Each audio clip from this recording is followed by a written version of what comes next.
Welcome to our Asia Society Northern California Long Conversation. Our theme today is entrepreneurship, and you're going to hear from 8 speakers across industries and economies, and they have wonderful backgrounds. All of their bios are on our website, and their faces will appear up to the right, and there's a QR code where you can read more about each of them as well. For our format to keep us running on time, when you hear 2 chimes, that means there is 2 minutes remaining. 1 chime means 1 minute remaining.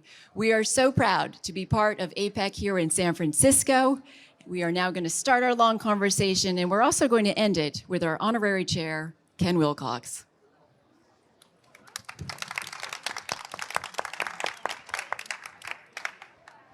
Well, thank you very much, Margaret. And to all of you who are sitting here, I'm honored to have with me today Sarah Mankara, who's sitting right next to me.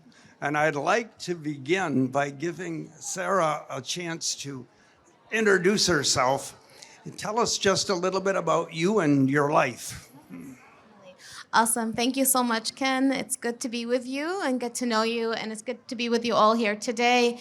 A little bit about my background. Born in the DC area, grew up in Boston, suburbs of Boston, but at age 7, I became blind. I lost most of my eyesight. My sister 2 years previously lost her eyesight, and at age 7.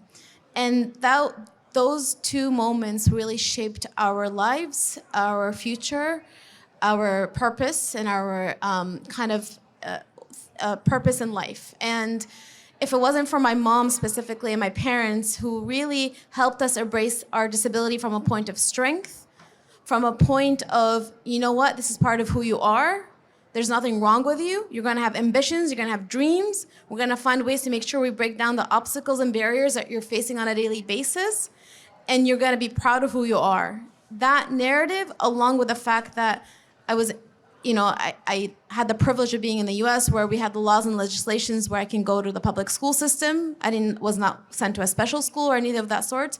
That's what led me towards this work of disability inclusion, because most kids with disabilities, most persons with disabilities across the globe don't have the reality of being included, empowered, seen, heard, and valued. So that's a big part of my story.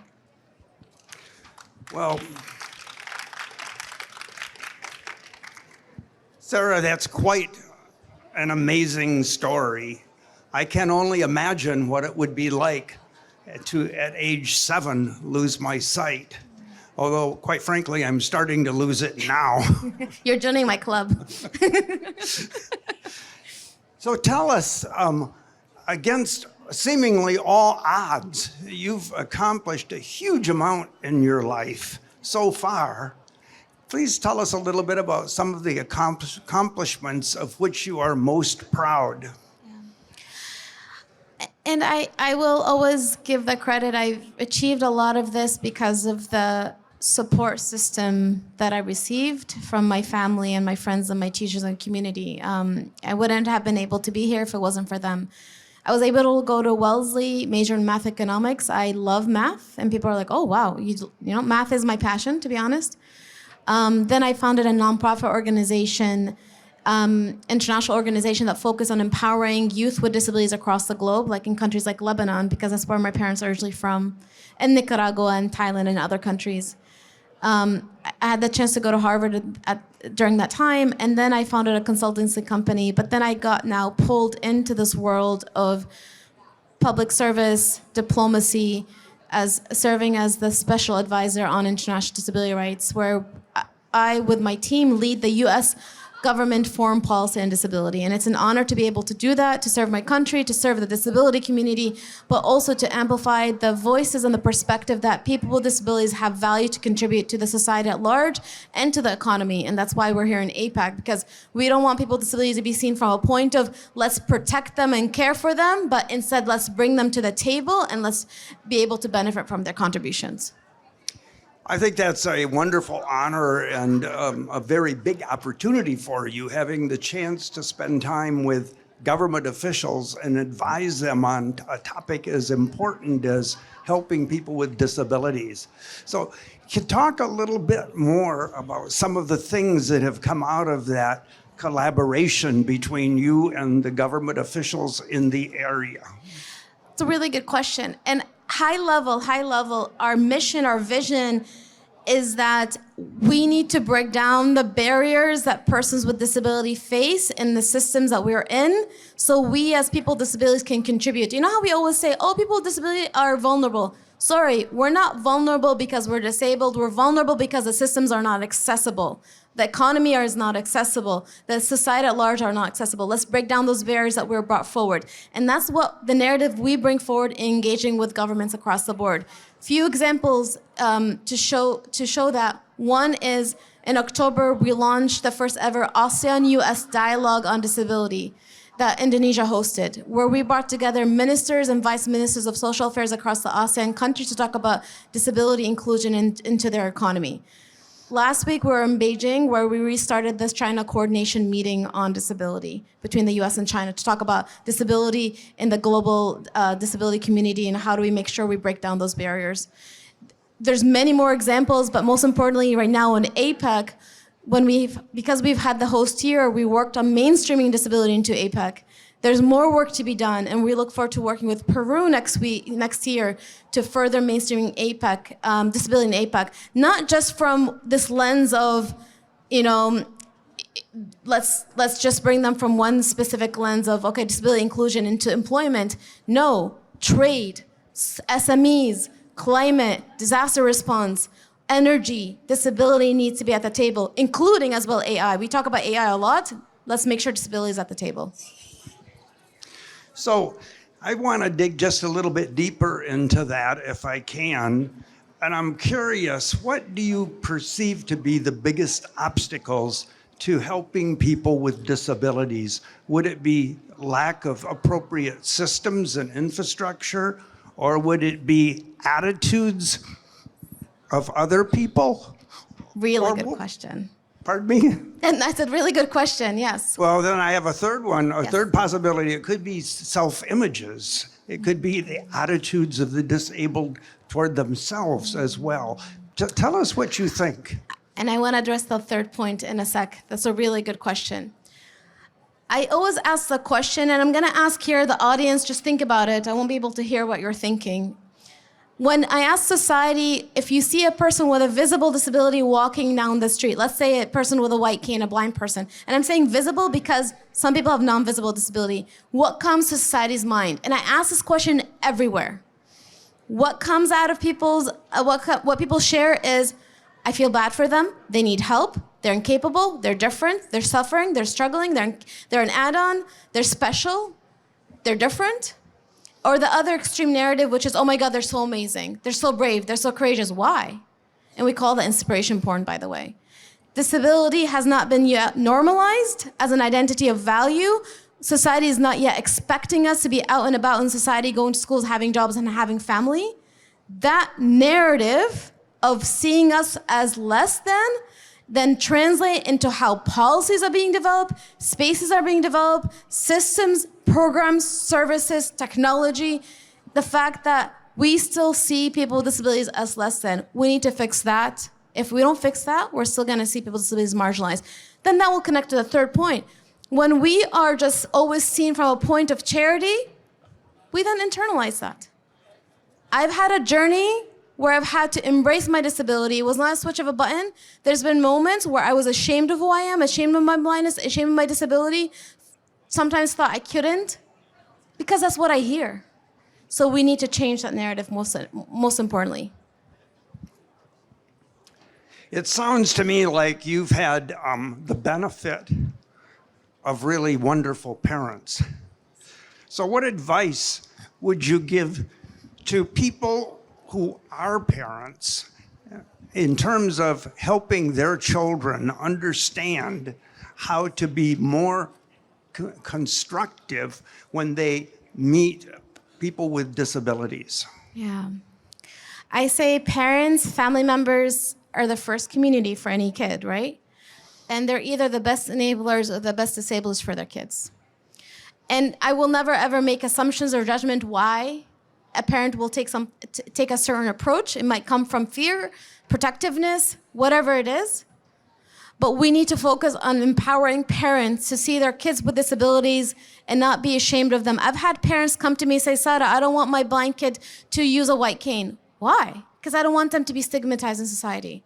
But that cane allows your kid to be independent, but I don't want them to be stigmatized. I'm afraid for them. We need to support parents and empower them to be the best supporters of their kids. And there's always a story that really hits home for me. This individual, he's a quadriplegic. He has no arms, no legs. When he was 3 years old, his grandmother would take him to the supermarket. And as people's walking by, they're staring at him. So then she goes up to the strangers and says, do you want to say hi to my grandson? Her doing that achieves two things. One, she's pushing breaking down those walls. Yes, the person's like, oh my God, what do I do? How do I say hi? Oh my God, it's awkward. I don't want to say the wrong thing. She's pushing that dialogue. And then two, she's giving the signal to her grandson, don't be ashamed of who you are. You belong, you exist, you need to be seen, you need to be heard, and you need to be valued. So that's really important. I think that's really good advice. I also would like to ask you, there are a lot of people in this world with disabilities of one sort or another, but not many of them, in my experience anyway, have gone to the extent that you have to help others. What makes you tick? What motivates you? That's a good question. I think for me, it was a combination of realizing that there are many kids with disabilities across the globe. And I saw that over time. We used to visit Lebanon during the summers where I was exposed to the, really strong ableism narrative. Not to say that's just in Lebanon, it's all over the world. And I realized over time, so many kids with disabilities were left behind because of the narrative. And realizing that I had the privilege, it shouldn't be called a privilege, but the privilege of being empowered and supported my parents. It really, what ticks me is when I see society not seeing the 17% of the world's population, which is the disability community, the 1.3 billion, not valuing them, not hearing their voice perspective, not seeing what we can contribute. I've been seen, and that's a privilege, but it should be the reality for every single person out there. So what are your aspirations for the future? You've accomplished so much already. What do you hope to accomplish next? In my current role, one of my dreams and desires is we continue building out this concept of adaptive leadership around disability. First, I want us to continue having the difficult conversations why persons with disabilities are left behind. I want more of those authentic conversations, those difficult conversations. Two, create more shared responsibility that every single person in this room and every single person across every sector, across the State Department, whoever it is, takes disability forward and sees the value and doesn't see it as let's check the box as as the right thing to do, but sees the value. And then let's work on building each other's practices and support and sharing those best practices. I would love more of that to happen. And finally, let me ask you this. We're at an event sponsored by APEC, and APEC is in the business, at least in part, of bringing people together in order to enhance mutual understanding. What advice would you have for us here as people who are attending an APEC event in terms of the way that we look at the world today and what we try to do within it? That's a really good question. As we come here during APEC from all these different economies, we're talking about our economic growth and future and development, resiliency and sustainability. Disability is a topic that's not brought up. Think about it. How many times have you heard of the disability perspective in any of these dialogues and conversation? When we talk about inclusive trade, let's make sure disability is at the table. When we talk about sustainable solutions, we will never reach net zero if sustainable solutions are not accessible. That means we need to bring people with disabilities to the table. So I would like for more of the disability perspective to move forward. People think it's, again, it's, a good thing to do or, a nice thing to do. No, it's a value to our societies. Let's make sure we have those dialogues more and bring disability forward. Well, Sarah, it's been a delight to have a conversation with you. I'm so glad that I was asked to do this because I'm not clear that we would have met otherwise. So true. Thank you, Kent. I appreciate it. Have a good day. Thank you.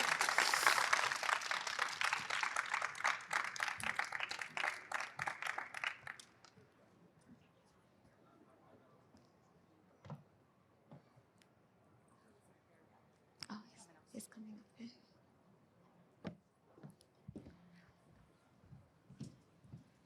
Good morning, Sarah. Oh, hello. Good morning, James Higa. So, am I saying your last name right? You absolutely are. Okay, wonderful. Well, I'm thrilled to be interviewing you. By the way, everyone, James has an impressive bio. I couldn't memorize it all, but he is the founder and managing partner of Offline Ventures. Offline Ventures. I was going to say online, but Offline Ventures. He's on many boards, including Olympics and Paralympics.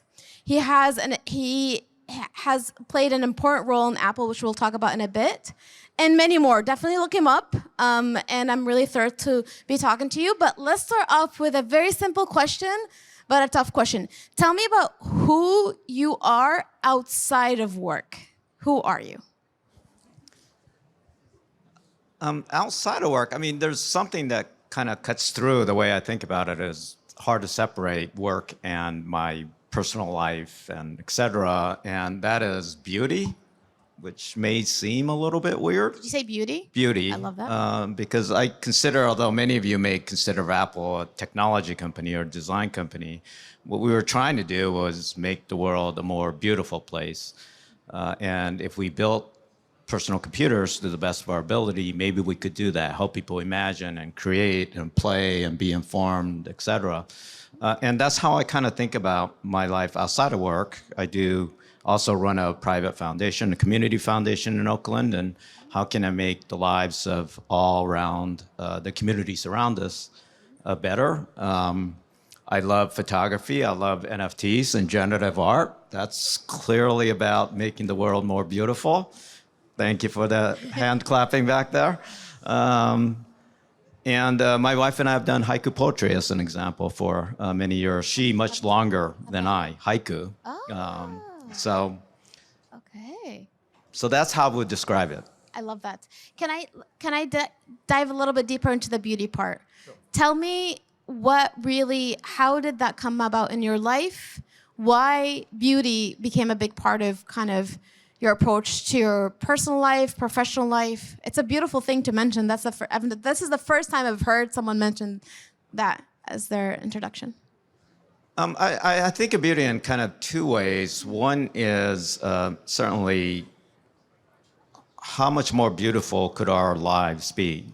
How much more creative can we be? How much more human can we be? How much more potential can we be? And I was lucky. I was at the birth of the personal computer revolution, just happened to be brewing in the Valley, and I ended up at Apple. But what an opportunity to apply that kind of technology to transforming our lives to make it much more beautiful. And if your life is beautiful, you're going to make the life of those around you much more beautiful and enabled as well. And with the current world, and I want to go back to your past in a bit, but I want to go first in the future. With the current statuses of this world, and maybe looking more in the Asia Pacific region, what are some things we need to be working towards and building a more beautiful future? What does a more beautiful future look like for the next generation? I kind of approach it from a technology lens. So, one of the frameworks that I have is I think about things like network architectures, which may sound very strange in this conversation. But these architectures have really transformed a lot of our world, the distributed network known as the internet. And we've had this relentless march towards more decentralized distributed networks. Open source is a way of doing massive collaboration at a gigantic scale.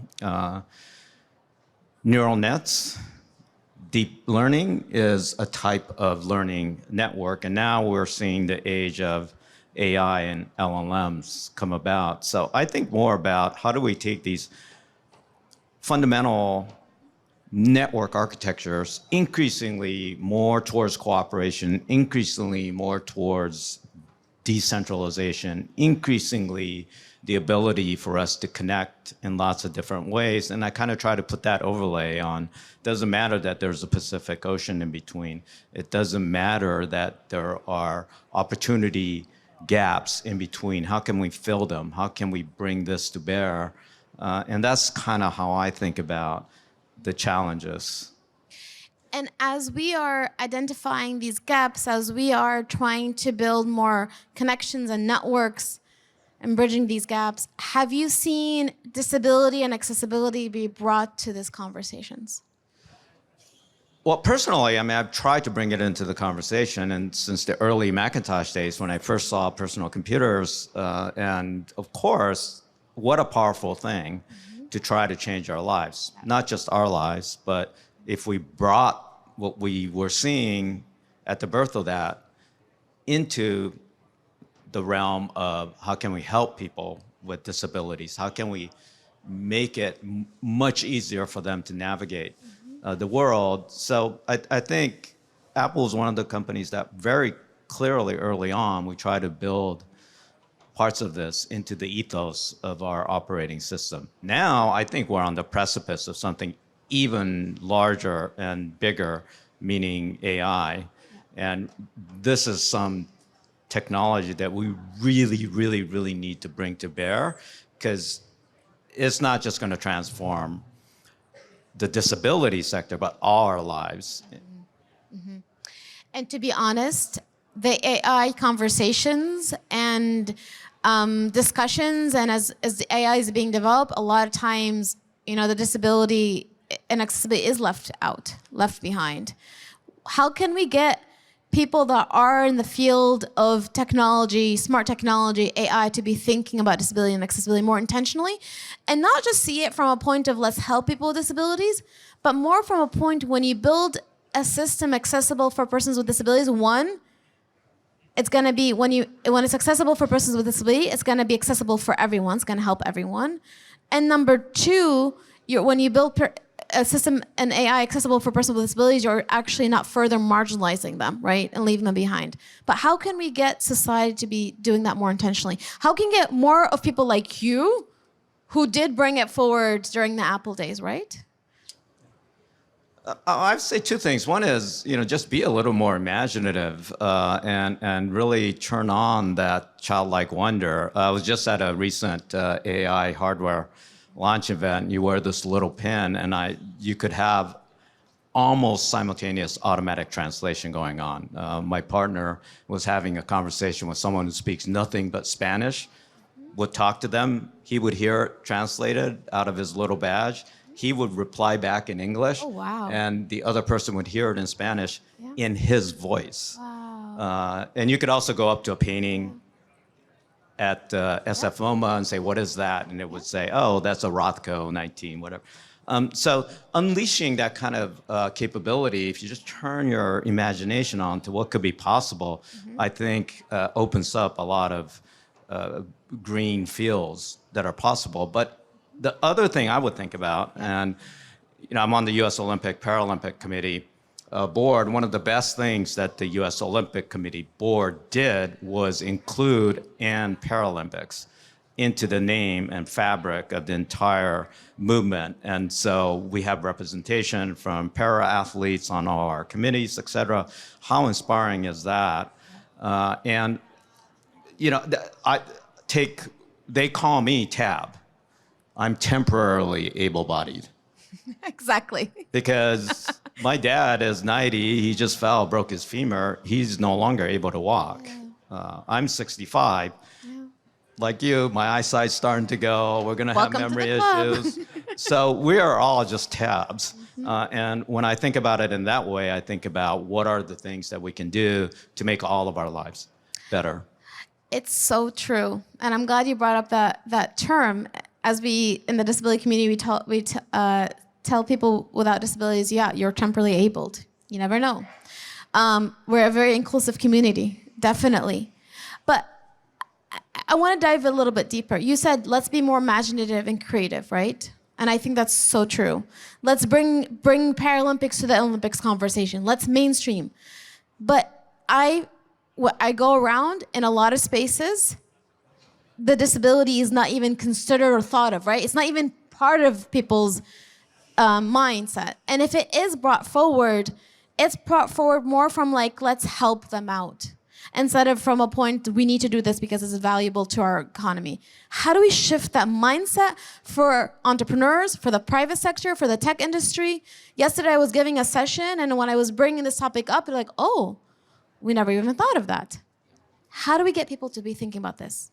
One thing I think about, one thing I learned from Steve at Apple is that in order to innovate, you have to own the narrative and the vocabulary.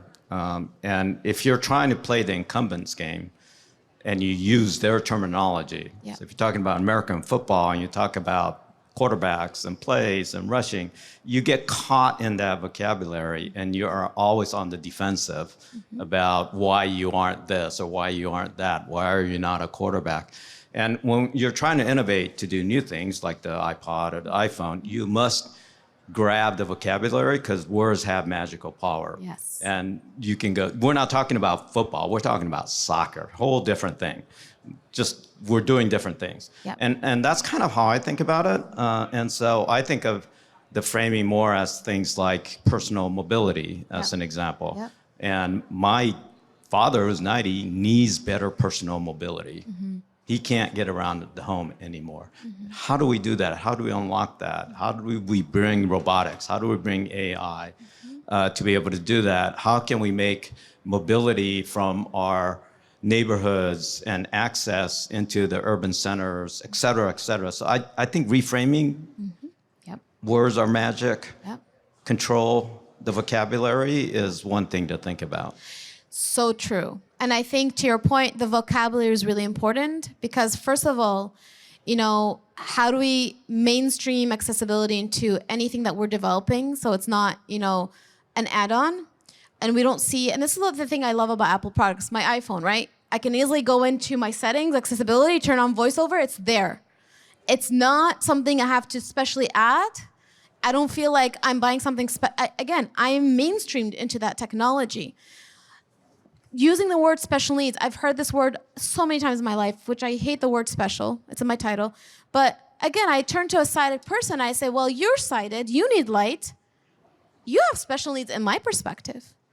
It's all about the framing. It's all about how we look at it. How do we turn the table and say, actually, when you make accessibility in as part of your framework, it's actually going to create more ways to navigate the system at large and more ways to navigate.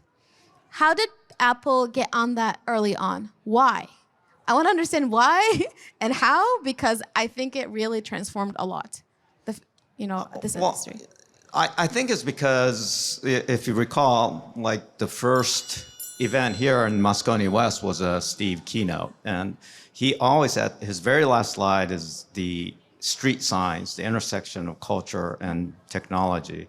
And that's how we always thought is, how can we bring music into personal computers because we think one day a computer will play with the San Francisco Symphony? How do we bring graphic artists into the development team, et cetera? And I think that just was a natural extension for us when we think about the intersections and how do we bring culture, how do we bring beauty, how do we bring music, how do we bring art into technology? It was a natural thing to think about. Well, like, why should we not put more universal access into the operating system? Because personal computers are supposed to be about something that unlocks for us access to bigger, greater, more wonderful things. I love that, and I'm guessing we have 1 minute left? Okay, answer these two questions. One, you're an amazing serial entrepreneur. What made you a successful entrepreneur? Two, what is the message that you want to give to the audience here at APEC? I think the success, I believe innovation happens at the edge of unreasonableness. So you have to get to a place where it's very unreasonable. When people tell me yes, I worry. Like, what am I missing? This can't be right. This is too easy. When I hear a chorus of no's, that's when I get excited. No, you will never ever get the labels to agree to download songs off the internet. No, not in a million years will they break up the album into individual songs. So getting to the edge of unreasonableness, I think, is something to think about. And for everybody at APEC, I go back to your comments and mine, which is be more accessible, be more imaginative, and let's use that network architecture to bring folks like us together. And I'm grateful for the Asia Society and APEC for bringing us together. Amazing. James, you're amazing. It was a wonderful. Thank you so much. Thank you. It's a pleasure, and thank you for all the work. Okay, bye.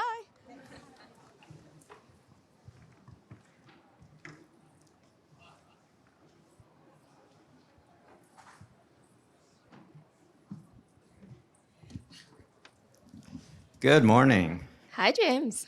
I feel like I drew the lucky straw because I actually get to interview it like a superhero in my mind. And if any of you have not watched the video of what Tammy is doing in her lab with fusion, I highly, highly recommend it. This is the most amazing thing. Like 3 football fields, all these lasers going through, getting amplified, re-amplified. Was it 192 lasers that end up converging at a pinprick to capture a star? I'm impressed. How cool is that? It is amazing. And so, my first question is, tell us a little bit about how do you get to be like 3 football fields and 102 lasers and controlling stars, but also my grandson to be, whenever, not just in my imagination, when he's 20-something, like what startup in fusion should she be starting?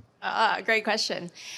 So what James is referring to is we are trying to recreate thermonuclear fusion in the laboratory. It is the process that powers the sun. And if we can harness that energy, it is clean, it is limitless, it is safe, it will completely change the paradigm of our energy infrastructure and our relationship with energy in the future. It's hard though, right? It's really, really hard. And that's why we need this enormous laser facility that is the size of 3 football fields side by side, 10 stories tall. The most energetic lasers in the world. We're combining 192 of them so that we can all fire it on this tiny fuel pellet that's about 2 millimeters in diameter to generate miniature stars. And it's really such a thrill and an honor to get to work on this type of project. The scale of what fusion takes, the scale of this kind of thing, has really resulted from decades of government investment. And the fact that, our US government was willing to invest in this enormously risky project for this eventual future.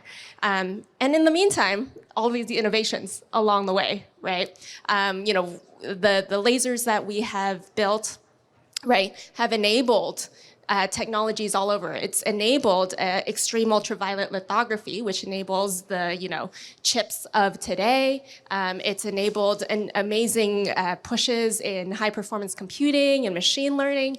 And so really what you're seeing is these really hard, challenging scientific goals that we push toward, and we have to work on enormous teams to make happen. But in the meantime, it creates all this other examples, opportunities for entrepreneurship.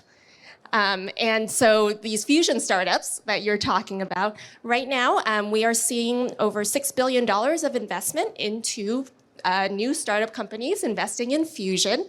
And it's thrilling because these new private companies, they bring in agility, they bring in new ideas. And what we I'm a government worker, right? I work at National Lab. Our job is to help spur that innovation? How can we bring the resources that we have to help them be successful and push forward this field? Because that eventual future we're looking towards will benefit everybody. I mean, we've been talking about personal computers and AI, but I mean, we're now talking about kind of non-fossil fuel, non-carbon energy society. I mean, how big, transformative an idea is that? So Bloomberg estimates that fusion will be a $40 trillion economy.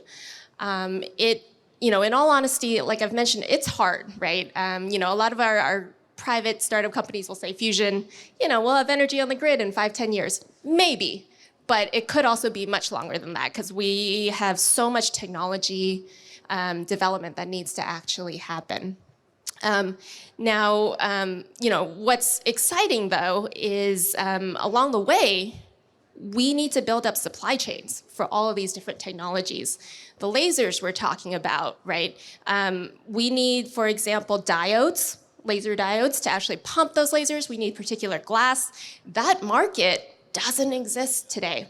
Right? And so we're working with industries and companies around the world. This is not just a US thing. It's got to be international, to help bring up those supply chains along the way. Have those conversations now about, well, what does standardization look like so that we can, bring down costs, figure out what the roadmap looks like to get to the capacity that we need.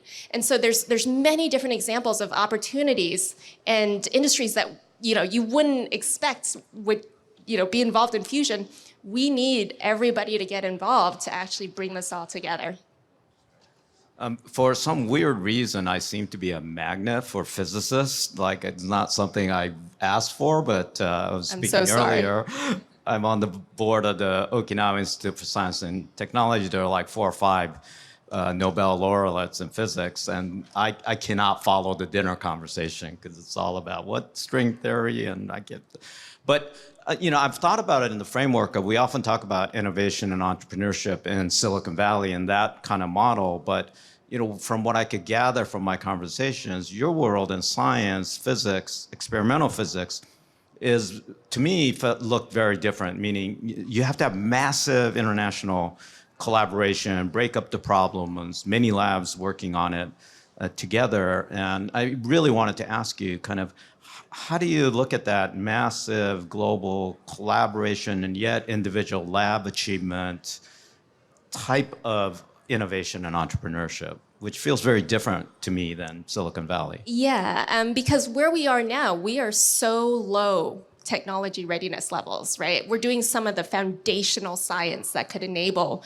those technologies that hopefully later can be commercialized, hopefully can become applicable to application space.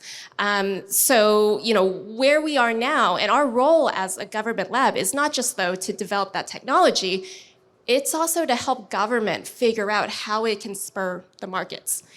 Because, for example, the clean energy sector, it's highly uncertain right now, right? It is a market that you can't just leave to the free market because there's an embedded energy infrastructure that we all have to just fit into, right? We have to help the industry, help companies understand, how do you value sustainability? Right? How do you value these negative externalities of waste, pollution, right? You can't just leave it up to the free market. So you need government to help define those regulations, government to help open up the market. And so our role as a national lab is not just the technology piece and the science piece, it's helping government kind of see the broader picture. The other thing that feels to me very different is Silicon Valley is all about kind of minimum viable product and build, and get to market quickly. And your scale of innovation is on a very different time scale, decades even. When I look at it, I feel like, oh my God, how can you work on this thing for 20 years, as an example? But I would really love to hear your perspective on that kind of innovation time scale, project scale. I've been at Lawrence Livermore for 13 years, and I actually do expect to stay there for most of my career. And that's because it is a place where we get handed some of these very difficult challenges facing the country. We are a national security lab, so it's not just, fusion and energy security for the future, it's also cybersecurity, biosecurity, et cetera, et cetera. And there's so many different challenges.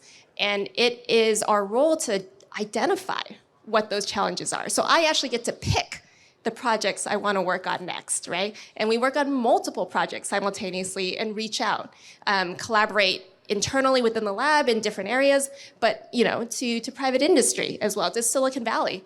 And together we say, oh God, this AI thing, what are the pros, what are the cons, what are the risks, what are the advantages? And it's, again, not just developing the technology, but working together to figure out how we can use things most optimally to push society forward and the world forward. And so with that, I'm inspired by the mission in general. And then frankly, as physicists, I don't have a ton of marketable skills.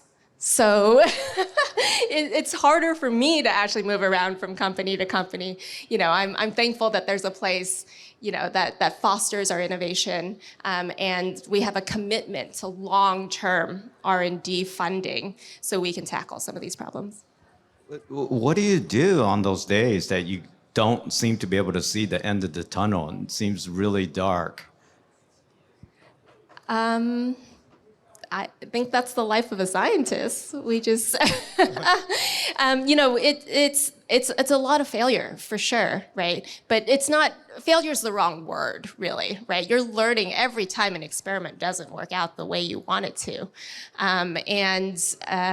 You can't predict when a breakthrough is going to come, but you're still learning about the world around you.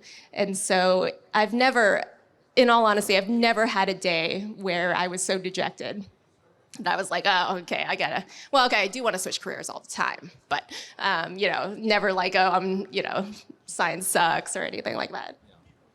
The other thing I think is really important for innovation, for entrepreneurship, is cognitive diversity. And that's kind of the way I think about the issue of gender as an example. I'm always wanting more women founders in the startup space. But what is it like in science today? How did you get to be here? What can we do to get more cognitive diversity, more women in science and superheroes like you? I think, touching back to the conversation that you and Sarah were holding, right? There is so much value in embracing all of these different types of diversity. And it is changing the mindset of teams to understand the value that brings. Because diversity in who you are, the culture you bring, your background, that brings new creativity and new innovation. I would say things are getting better in science. Empirical data is the bread and butter of scientists. We're seeing the numbers. It's not good enough. And so, that is the ammunition to go out and try to improve. When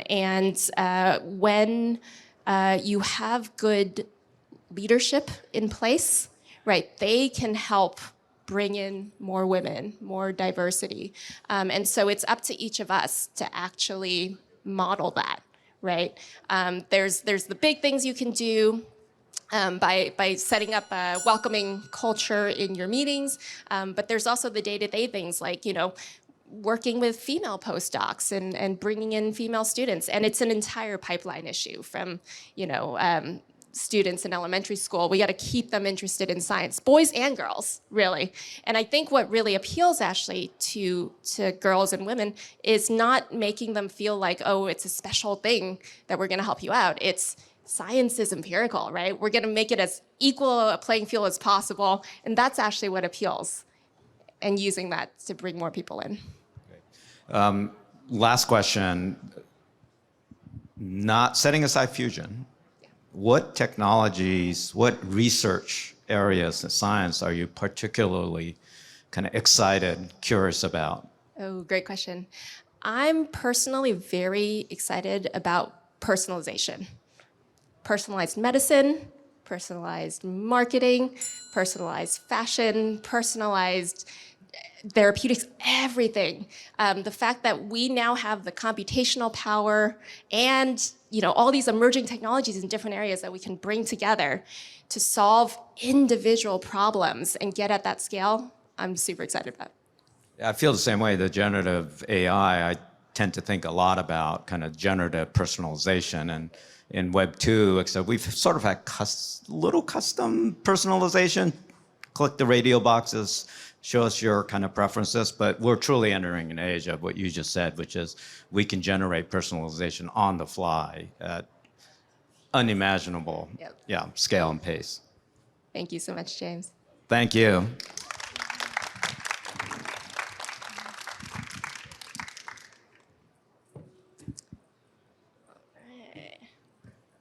Hi, Peter. So I am super honored to get to introduce our next speaker. Peter Schwartz is titled as the Senior VP for Global Government Relations and Strategic Planning at Salesforce. But his CV is just one of the most impressive CVs I've ever seen. And I just learned today that he has written 7 books, authored 7 books. And so it's truly an honor to be speaking a little bit about entrepreneurship. And Peter, why don't you take a few minutes to introduce yourself and your breadth of different roles and different companies, and talk a little bit about which one of them has had that greatest entrepreneurship flavor that you want to share with this crowd. Thanks, Tammy. And it's really an honor to be up here with you. Let me be clear. For those of you who don't know, I had the privilege of giving Tammy the award as Asian Game Changer West of the Year at the Asia Society Gala this last year. Yes, yeah. And I am also a huge admirer of what you're doing. You are creating a new human future. Let's be clear. So this is not a small thing, it's a big thing. All right. So now my little stuff compared to that. I'm an astronautical engineer. Literally a rocket scientist. I was born in a refugee camp in Germany in 1946. So I've gone all the way from a refugee camp to here. My parents had survived the Holocaust. And I've worked on Apollo. I've written 7 books. I spent 10 years at Stanford Research Institute, which was where AI began. That was my first career. So I'm the oldest guy at Salesforce. I'm 77, which is quite something for Salesforce. I've had the privilege of writing about 4 feature films, which some of you may have seen: War Games, Sneakers, Deep Impact, and Minority Report. Started my own company, which lasted 20 years, but I would not say was a great entrepreneurial success. To be honest, we managed to make it, but I had bigger visions for it, and so on. I have now had the opportunity of learning from a real entrepreneur, Mark Benioff, right? So Mark started almost 25 years ago, and you can see the result in the tower right over there. That's entrepreneurship fully realized. Mark had a real vision, knew how to build a model of a company, and has sustained that engine of innovation ever since. I have the privilege of being the Chief Future Officer and working alongside Mark for the last decade, last 12 years, actually. And if you want to see a real entrepreneur who sees business opportunity and knows how to go after it, it's Mark Benioff. Awesome. So tell me a little bit more about what Chief Future Officer means. Sure. And how do you predict the future? So my job at Salesforce is to get ahead of the game, to see what the next big technologies are, next big area in the world where we want to go, and the next major acquisitions. So I have a team that drives the major acquisitions that we've done, like Slack and MuleSoft. I also, frankly, 5 years ago, came up with the AI strategy that we are now implementing. That goes all the way back to my time at SRI. And in light of Asia, we also came up with an Asia strategy, which is actually very interesting given the conversation. It's very difficult for a company like Salesforce to work in China, frankly, because of the data requirements. And as a result, we found that we could find an Asian partner in Alibaba. And so now all of our customers get Salesforce from Alibaba in China.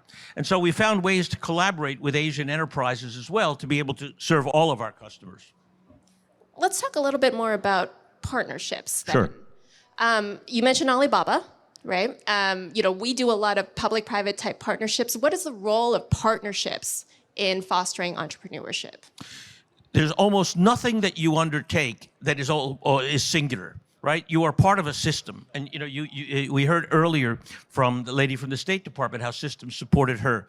Well, in any entrepreneurial undertaking, there are elaborate other players, whether it's like Silicon Valley Bank, like Ken Wilcox helped start over there, that help provide the finance, others that help you find people, others that help you find infrastructure, and then often the kind of support technologies like some of the consulting companies that provide technology support and so on. So if you're a real entrepreneur, what you're really good at is creating a network of people that support you. Some are internal to your company, but others are outside your company. In fact, my company was called Global Business Network, and you get a hint of what it was about, right? And so the idea of a network of support is central to any entrepreneurial enterprise. That's awesome. But how do you lead on this network of partnerships to help you understand the risk taking that you should be taking? Well, look, we are all blind to some things, right? We all have limited vision. And one of the things that I've learned over the years, the most important factor for getting the future right is a diversity of inputs, right? To be able to have people challenge your thinking. Every single time I've been wrong about the future, and I actually wrote a book about all my biggest mistakes, it was because of a lack of diversity of input, right? We were just talking to ourselves. We were just feeding our own mindset. Nobody to ask the awkward question, how you could be wrong. And that, I think, consider absolutely central. If you don't mind me asking, can you go a little bit deeper and give us an example of one of those cases? Oh, sure. One of the more painful ones was 1994. I had a whole group of my customers, 250 of them, in Mexico City for a meeting on the future of Mexico, right? There had just been a new presidential election. Zedillo was just elected. Salinas was leaving. There was enormous excitement about the new Mexico that was being born under Ernesto Zedillo. And so we had these customers there. We had a panel on the future of Mexico, and we came up with 3 scenarios: good, better, and best. Those were the 3 scenarios. And as economists came up with it, 2 weeks later, the Mexican economy collapsed. And the U.S. had to engage in a $30 billion rescue of the Mexican economy. We got it totally wrong. We missed it all. Because we were just talking to ourselves. All the economists we had all knew each other. There was nobody there to challenge the conventional wisdom.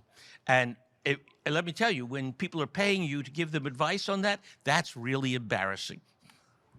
So then in retrospect, what would you have done differently?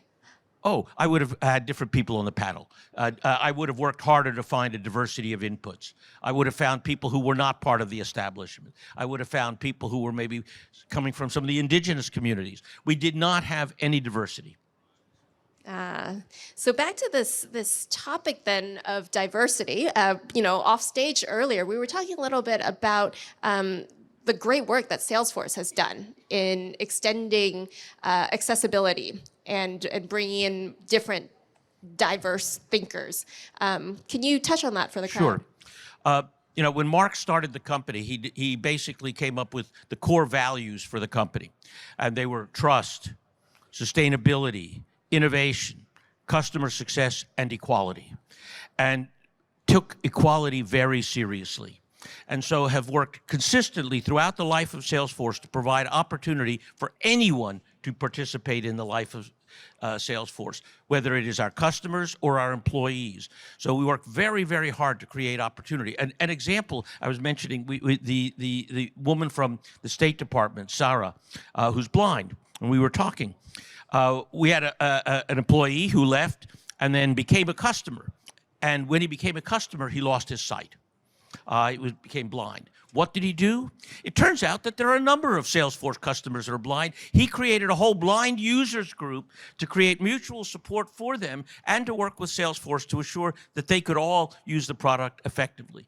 So, it isn't just us, it's our community that is also building that equality. Absolutely. So, but for those of us that, this isn't necessarily our area of huge expertise, how do we actually, what are the metrics for defining how much accessibility and diversity can improve our companies? Well, among other things, all of us as managers, I'm one of the most senior people at Apple, at Salesforce. I am measured. Part of my performance requirements are how I do in promoting diversity. The people that work for me, the people I support, my people and how they work, and so on. So one of the measures of success for me is, have I done a good job in promoting diversity among my team, both in hiring and development? So we make it actually part of what we do as part of management success measures. Nice. So say there's a young person in the audience watching you today, Peter, and they say, God, his career, I would like to emulate that. What advice would you give them in entrepreneurship and how to be entrepreneurial? Well, one big thing, ruthless curiosity. When I hire people, that's what I'm looking for, is ruthless curiosity. People who have a real hunger to know. They want to know stuff. They want to find out stuff. They want to dig deeper in almost everything. And that's the kind of energy you need if you're going to find opportunities, if you're going to create new possibilities, and so on. So I look for people who, I used to read encyclopedias, right? The Britannica was my favorite reading because I just couldn't learn fast enough. Right? So for me, the real measure of kind of the drive is, are people really hungry to know? So in that sense, did you end up where you expected, or was a lot of your success following just your different curiosities then? I am nowhere near where I expected, to be honest. I wanted to be an astronaut. That's why I got my degree in astronautical engineering. And I worked at Apollo, but the astronaut market dried up just as I came out of school. So I couldn't do it. But what I've had is good fortune, frankly.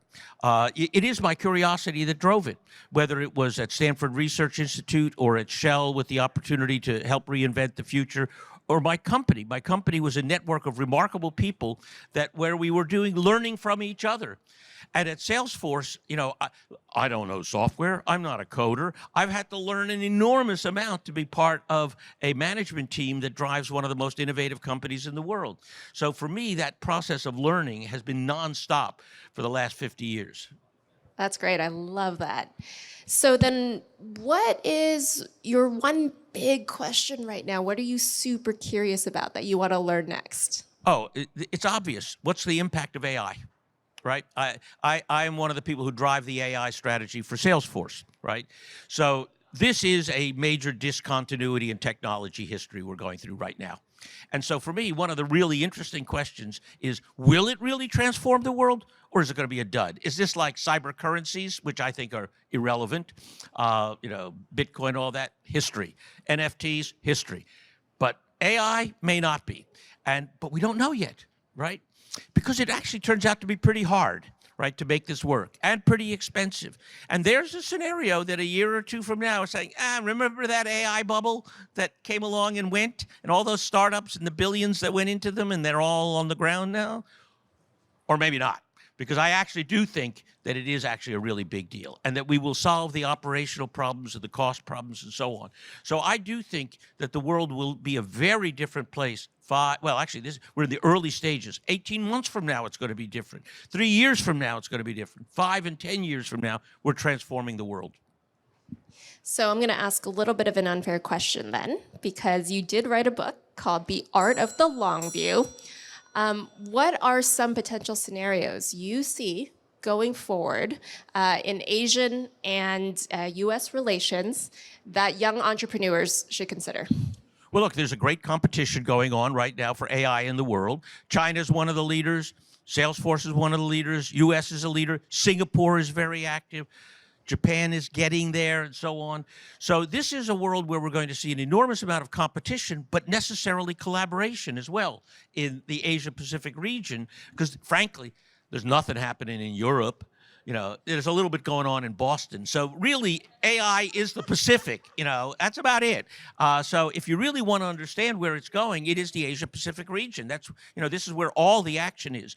So the interesting question is, in this community of researchers, can we find that kind of combination of competition and collaboration that's necessary in the early evolution of this kind of an industry? Great. The combination of cooperation and competition. Right. Perfect. I'll leave it at that then. Thank you, Tammy. Thank you, Peter.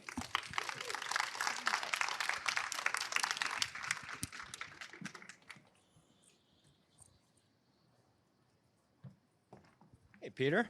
Hello, hello, Michael. Let me introduce Mike Yee from Microsoft, one of the members of the legal team of Microsoft. So I'm not going to get into all the legal issues here. You know, we are competitors, but we are also collaborators. I'm a big customer of Mike's, and I suspect you are a customer of Salesforce. So that's how it works when I talk about competition and cooperation. There are a couple areas I want to get into. I'm going to start with entrepreneurship, but I want to move on to AI after that, because you're one of the biggest players in that evolution. But on the entrepreneurship question, look, when Microsoft was started, it had all kinds of entrepreneurial energy, really shaped the personal computer industry, dominated, has total market share. Now you're a giant company. You know, you're multiples of us, and we're pretty big. How do you sustain entrepreneurship in a giant company? It's a great question, Peter. I think part of it just goes back to the core business for Microsoft, which is ultimately our goal is to create the software platform for other companies. So I think in that sense, we're always thinking about how do we build that functionality, the services, the technology that others can leverage. And I'm actually going to jump to your AI question a little bit, because I think it's a great example, right? I think about generative AI. Some of this is also reflected in our partnership with OpenAI, right? The willingness to kind of look broadly, see where the technology, the innovation is, and figure out how do we pull that into our ecosystem and make it broadly available to others with enterprise-grade safety and security, right? But one of my favorite examples early on when we launched OpenAI on Azure was you had a company in India. They were an IT help desk company. They kept all their files already. They had every case. And all they did was apply generative AI to those case studies, and it automatically created FAQs, right? So you think about the innovation that you can do really simply without much technical skill. And that's kind of the ultimate vision. And I think that's what drives us each day to figure out, hey, how do we provide those opportunities and technology to others? How do you make decisions, you know, in that big complex machine that is Microsoft now, on where you're going to place your bets? I mean, you made a right bet on OpenAI. That was a really good move, right? But as we were talking about a few minutes ago, it's a more complex system than just Microsoft and OpenAI. You've got other products, other services. You're a game company. You know, my son is a game writer for one of your competitors, and we see AI going into those domains. How do you make the choices in a big, complex organization like Microsoft about where to make your bets? So look, ultimately, a lot of this is driven by the bottom line. But I also think one of the important things at a big company with a big legacy business is to figure out how do we ensure we're also forward-looking and looking at those opportunities. I think this is particularly important as I look at Asia and a number of the markets that I cover. Obviously, historically, the biggest portion of our business comes from the US and in Europe. I do think that will change in the next 5 to 10 years. When you look at the demographics, you look at the innovation that's coming out of Asia. Again, I look at India in particular, and you look at what they did with their digital public infrastructure just in the last 3 years. National identity systems, health systems. I think that creates opportunities, not just for other governments, but also for companies like Microsoft. Yeah, you've been active in India for quite some time, is my impression. You know, how do you deal with, you know, you've got, I think, a research center in India, isn't that right? You've got facilities in China. How are you dealing with the international dimensions of geopolitics in this? Because there's regulatory issues, there are political issues and all of that. How do you manage that? Yeah, so I love that question because that's ultimately where I spend most of my time today. It is increasingly complex, and so we kind of ground ourselves in a few principles. Look, first and foremost, we have to figure out how do we comply with laws in every country where we do business, and then balancing that out and figuring out, hey, where can we drive innovation with different companies? The other interesting thing when you look at the geopolitics, AI has been a great forcing function for a regulatory discussion, right? And I think there's a book that Anu Bradford wrote on digital empires recently, right? That talks about the U.S. and Europe in particular, and China as a third kind of regulatory power. But I think we have to navigate that all the time within Asia. What I would disagree with Anu's analysis a little bit. I think there are more and more regulatory powers. It's not just 3. I think it's going to become more fragmented over time, but a number of the new ones are in Asia. I think about Australia, I think about Japan, I think about Korea. And so for us as a company, we have to figure out sort of the right balance, and ultimately trying to figure out how do you continue to build and launch a global service while complying with fragmented regulations all across the region and the world. Yeah, we wrestle with that same thing, obviously, and the fragmentation of the geopolitical process and the fact that we're seeing regulation vary in Europe, in the UK, in the US, and around the world actually turns out to be a big challenge. How do we manage that? I would suspect you have a fair number of people on your team who are wrestling with that every day. We do. I think globally, it's not just a problem that's unique to Asia. And what we're also recognizing as a company is that more and more regulators are talking with each other. And so even internally within Microsoft, that forces us to ensure we're connecting the dots and driving a consistent message as well. So let's turn now to AI and regulation, right? We can bring these 2 topics together, right? Because, of course, we're all excited about AI, but we also know there's an enormous amount of pressure to regulate AI. We had President Biden's recent statement, right, which was rather thoughtful and comprehensive. We have Europe doing GDPR and variations on their AI law. Singapore is trying to develop a kind of light-handed regulation. So, AI, as you rightly said, has now brought us into contact with regulators a lot. How are you approaching the task of regulating AI? So I'm going to oversimplify a little bit here, but it is interesting. I think one of my early observations, I think the European Union has historically been quick to regulate and to put into place comprehensive regulation as evidenced by GDPR, right? And to their credit, that has largely become the de facto privacy standard. I think it's been interesting when as I look at generative AI to see how quickly the US is moving on creating a standard, figuring out what is the right approach. And in many ways that likely reflects some of the geopolitics and ensuring that AI remains central and develops in a way that is in the US interest. But I think that will drive a lot of different regulatory approaches country by country. In Asia, one of the more interesting things I see is in general, I see a desire to really, it's light touch. I think, and Japan was a great example. Very early on in April of this year, I think the LDP party put out an AI strategy paper.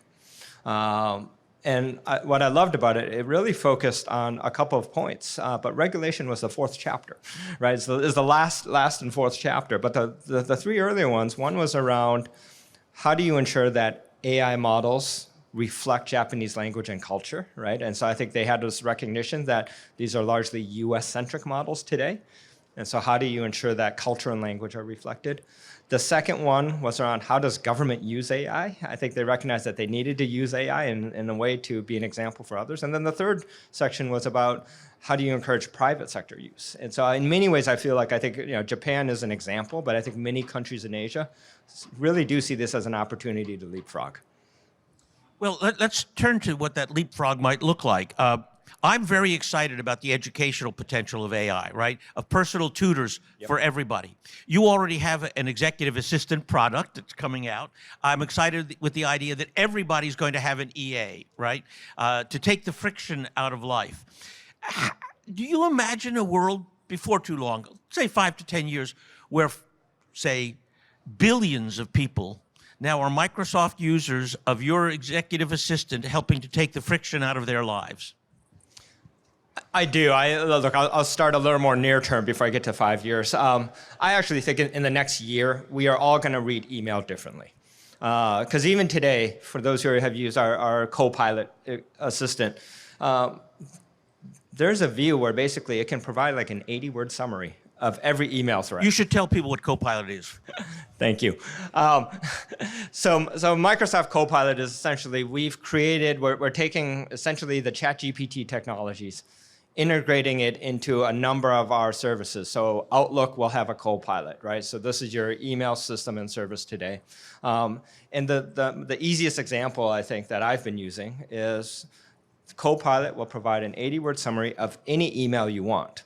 And I think over time, that will become your default starting point for emails, right? You may actually never read the entire email for the ones where you conclude the 80-word summary is good enough.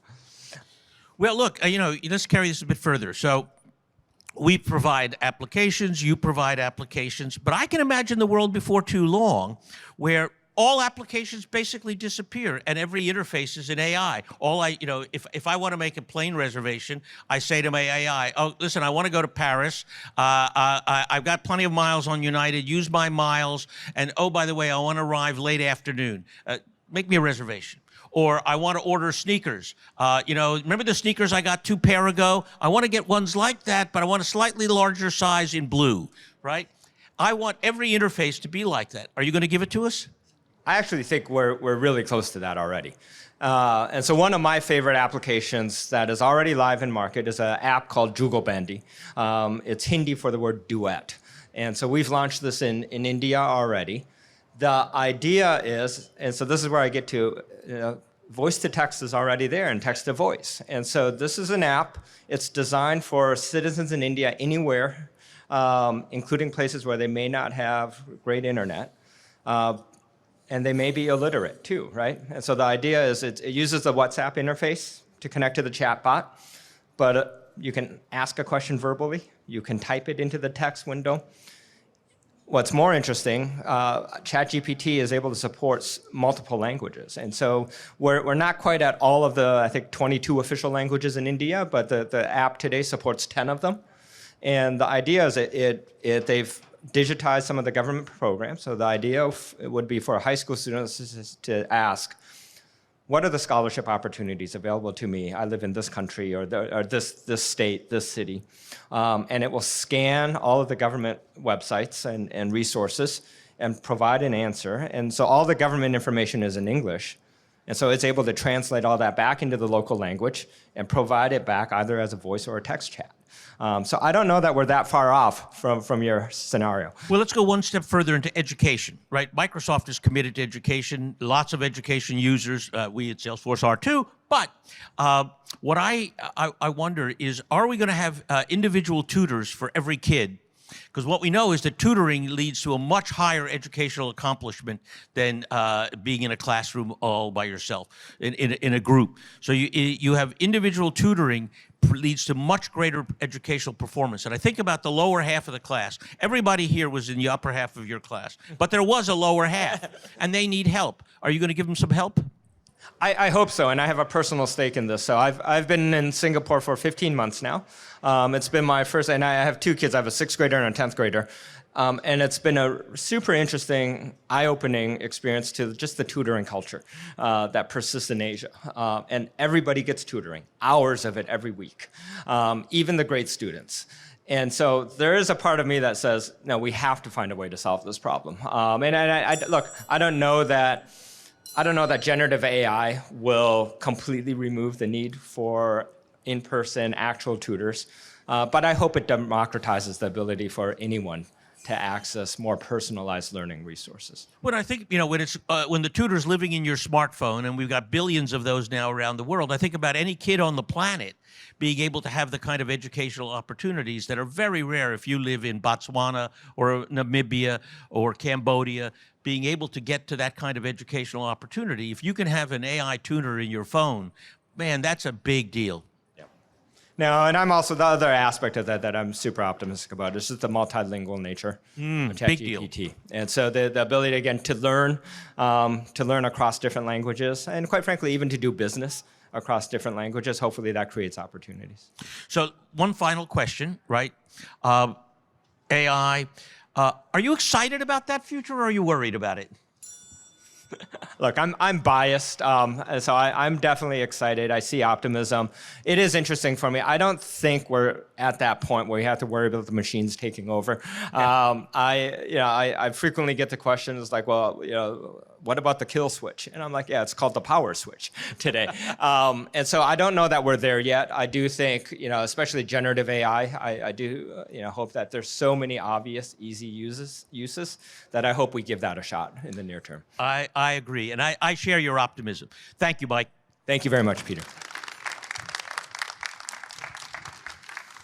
Thank you.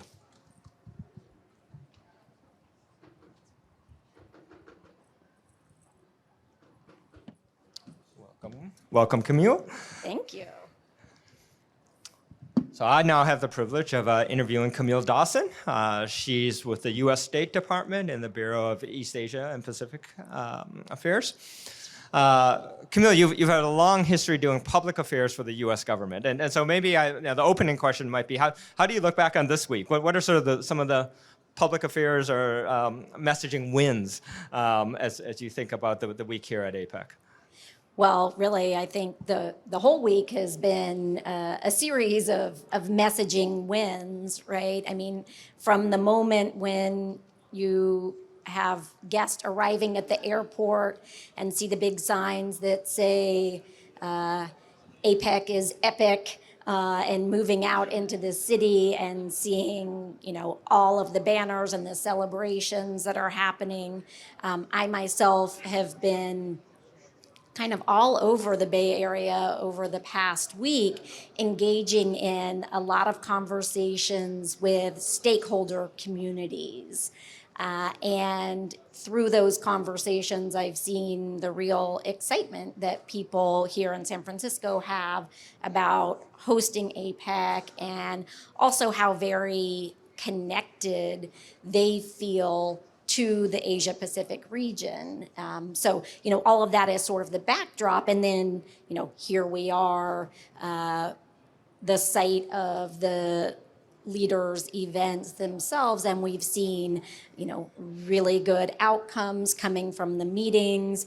We've seen events taking place all over town, and I think a sense of, excitement and optimism about what we are accomplishing together. Yeah, excellent. Thank you. You've lived in a number of countries, number of cities during your career. I'm curious, are there lessons as you think about how governments, whether it's the U.S. government or even foreign governments, manage public affairs and their narrative that you would and I want to link this back to entrepreneurs, right? What advice would you give to entrepreneurs as you think about messaging, especially in a global context? Yeah, well, having a background in public affairs and public diplomacy, think that it's absolutely critical to everything we do. I'm sort of frequently reminding my colleagues who work in the policy space, and I now am in a role where I am focused on both policy implementation and development, as well as our public affairs and communications and messaging tools. But what I always remind people of is that, if you implement some policy and no one hears about it, no one knows about it, it's like, trees falling in a forest with no one around. Like you have to make it known in order for people to benefit from it, to celebrate it, and all of those other things. So it's critically important that the people who are responsible for message development and sharing information with public audiences are at the takeoff, that are really part of the development of any program or plan or policy or initiative in order to ensure a successful landing, right? Because it is the public affairs people very often who have a clear sense of how an audience will react to something, how, and if we look at, let's say, the example of entrepreneurship, how a community might use a product or service, and therefore do we need to talk about that, to communicate about it in a way that is specifically tailored to that audience? Because if you don't, it might land very flat, and the idea, the product, the program you have worked so hard to develop will not be a success. Yeah, no, I love the parallels from audience to customer, ultimately for entrepreneurs. I know you're also passionate about the entrepreneurship programs that the State Department runs. Can you say a little bit more about that and how those work? Yeah, absolutely. So as the State Department, we are focused on foreign policy and running programs overseas that both advance American interest and values and also benefit local, overseas individuals and societies. So we have a whole range of programs that are specifically targeted at supporting entrepreneurs and building up the ecosystem that's necessary for that. One of my absolute favorite programs is something called the Academy for Women Entrepreneurs. This is a program that the State Department started in 2019, and in just this short 4-year period, the program has expanded to 100 countries and serves 25,000 women. And that program is offering the training and the capacity building, the network that is necessary and beneficial to women as they look to launch their own businesses to ensure, their own financial security, but also of their families and their communities more broadly. No, that's great. The reach is amazing to me as you reflect back on that program. I want to pick up on the gender point. Actually, I know you're very active on the the Women at State, Executive Women at State That's right. group. I'd love to. Yeah, can you maybe share with the group a little bit? Maybe I'll start with the Foreign Service Corps. Any sense of what the male-female gender split is, and how does the department think about that? Yeah, it's something that we think about a lot, and actually what we see happening at the State Department is reflective of what we see in many other companies or organizations around the United States. And that is that at the entry level, we have gender parity essentially. Unfortunately, as we move up the ranks, we do see that women are, become a smaller and smaller percentage of that number.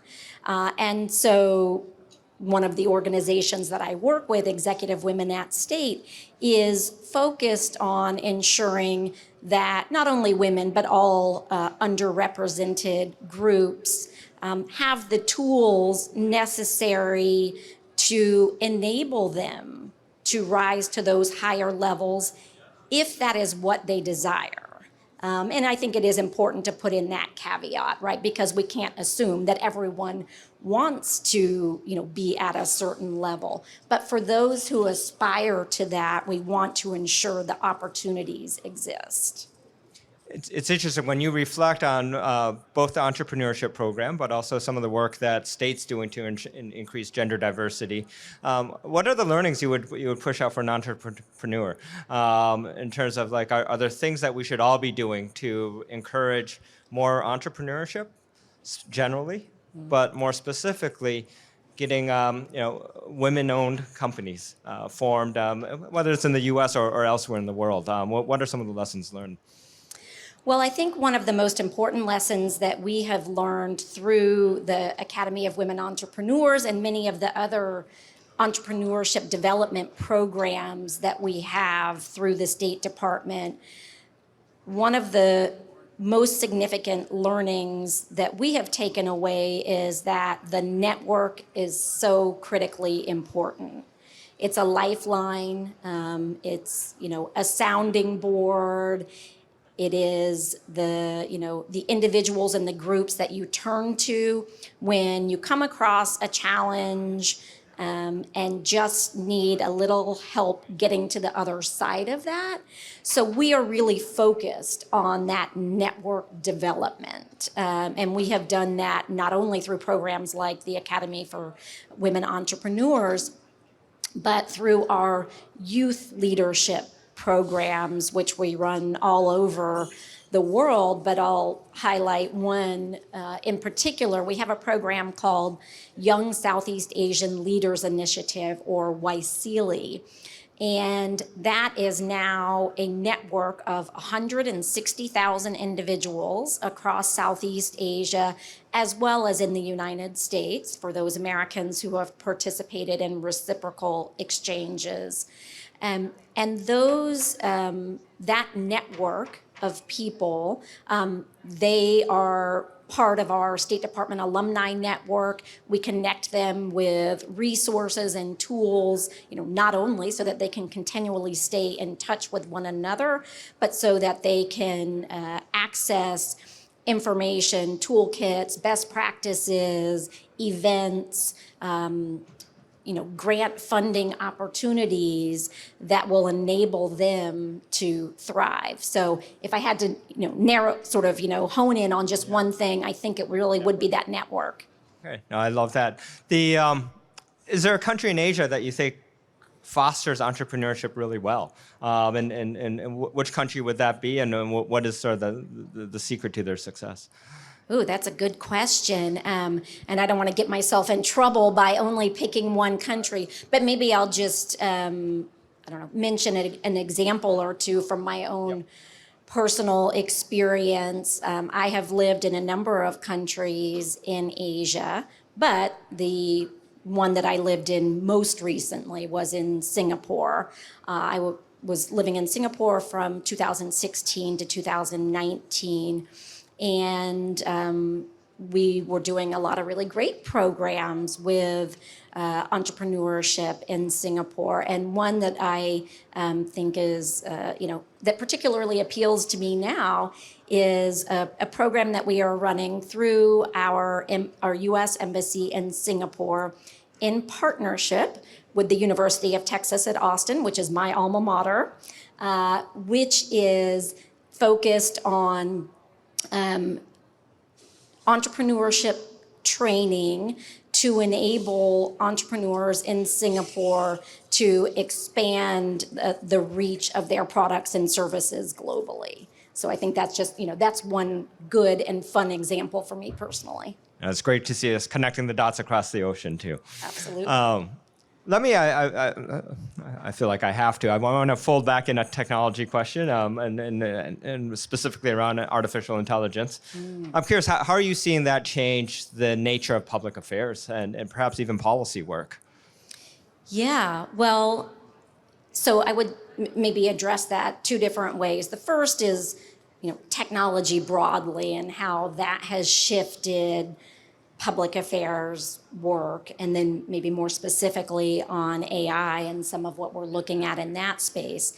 On the broader question, I will say honestly, it has made it more exhausting for those of us that are in the public affairs domain, because there is a 24/7 news cycle. Information comes at you from every direction at all hours of the day. So, we no longer have the privilege of, as I did when I first started in this kind of role of, leaving the office, turning off your computer, and then not having access to that information for, many more hours. That's no longer the case. But when we look to AI, certainly there is a lot of opportunity there that we see as a very positive development in terms of simplifying our workload, alleviating our workload. Things like, of course, immediate translation. And when you work in the global environment that we do, that can really save a lot of, time, money, et cetera. Also things like summarizing media coverage of an event that you are working on or that you are trying to develop takeaway messages. That can be done, in a second, whereas, the individual person hours to do that would take so much longer. But we are also very cognizant of the real risks that exist through things like deep fakes and the potential for disinformation. Well, thank you very much. I enjoyed the conversation, and I'll let you interview our next guest. Thank you so much, Mike.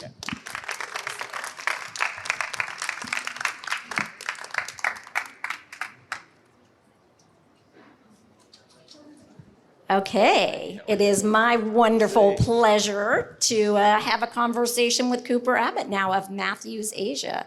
So maybe we can just start with a simple question. Tell us a little bit about Matthews and why you are focused on Asia.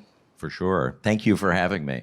And it's great. Is it great to be here in San Francisco today? Come on now. All right, that's right. And it's also, I think, just great to be here at APEC. Matthews invests in emerging markets in Asia and has done so for 30 years. But I think one of the really encouraging things about APEC and this conglomeration of leaders and decision makers and people is that we're not that much alike, except that we're incredibly alike. We don't all speak the same language. We're from different countries. Maybe we have competing elements, et cetera, et cetera. But we also recognize that we live on this green planet, on this blue planet together, and we got to make that work. And we also realize is that the connections that we have, connected as we are by this great blue ocean, are actually things that make us much better. And that's really the part of the essence of what Matthews is all about. And I kind of feel like we're among our folks at an event like this. Awesome. You mentioned the word connection. And one of the things that I saw when I was reading your bio is that you were a Fulbright Fellow. So I want to ask you about that because I think the Fulbright Scholarship Program is all about building connections and exchange. So where were you for your Fulbright and what were you focused on then? For sure. Well, how long we got? No, I was in Western Samoa. Which is in the middle of the South Pacific, the middle of the APEC region and so forth. And I think maybe it goes to the spirit of entrepreneurism. How do we connect things that make sense together, but may not be obvious in terms of how that looks like, peanut butter, chocolate, et cetera. And the reason I was in my Fulbright in Samoa was really dedicated to how you live in the tropics. I'm a Florida boy. I'm from the west coast of Florida. And so we deal with hurricanes, we deal with mosquitoes, we deal with saltwater intrusion, we deal with the heat. And I think in Florida, there's been, let's say the developed part of the world, there is now an ecosystem around air conditioning, you need electricity, you need all these things. And yet, people lived in Florida for an awful long time. And whether we're looking at indigenous practices that worked in that region or very modern practices that have different applications in different cultures. It very much did in Western Samoa and Fiji and Tonga. How do you bring those together and how do you learn across these differences? How do the differences make you better? That's fascinating. And the Fulbright Scholarship Program is one that is very near and dear to my heart, founded by Senator Fulbright of Arkansas, my home state, and my father worked for Senator Fulbright for many years, and now I have the honor and privilege from the State Department side to work on actually implementing the Fulbright Scholarship Program. You're right about that. I just, a brief advertisement for Fulbright. I mean, one of the things that's great about it is it takes folks like me and puts them out in the world as ambassadors for the great country that we live in here, America. But also it brings a lot of people into the United States. Right. An opportunity for cultural exchange, to see what's going on, et cetera. I thought one of the highlights so far of APEC, we still got time. We do. Was the meeting with Xi and Joe, and the fact that Xi had spent time. You got a picture in front of the Golden Gate Bridge, and in a lot of senses, it's about building bridges. How do we find these connections? How do we find these ways to work together and come up with a solution that's more than the sum of its parts? Absolutely. It's building, the personal connections, the people-to-people ties that are the foundation of relationships between governments, even when there are differences or difficulties in that official relationship. So let me turn back a little bit. Tell us a little bit about your own personal journey and any experiences that you had along the way with entrepreneurship. For sure. I've had the opportunity to work with a lot of really talented folks, both on the sustainability front and certainly on the asset management front. I think part of it, my personal experience, really probably comes from the fact that we weren't afraid to try different things. If you want to go back to my grandfather, my parents didn't do what their parents did. I'm not doing what my parents did, and my son's certainly not doing what I'm doing.